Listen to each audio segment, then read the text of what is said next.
بسم اللہ الرحمن الرحیم۔ ایک بھائی نے سوال پوچھا ہے کہ جمعے کے خطبے کے دوران بیٹھنے کی حیت بتا دیں کہ کیسے بیٹھا جائے۔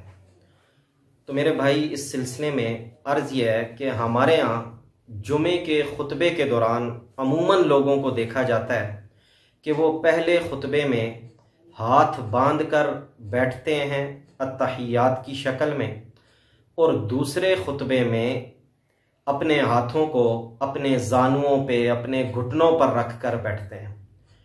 تو عرض یہ ہے کہ جمعے کے خطبے میں کس طرح بیٹھا جائے، اس کے لیے شریعت نے کوئی مخصوص حیت مقرر نہیں کی۔ بس ہمیں اتنا حکم ہے کہ ہم جمعے کے خطبے کو باادب ہو کر سنیں۔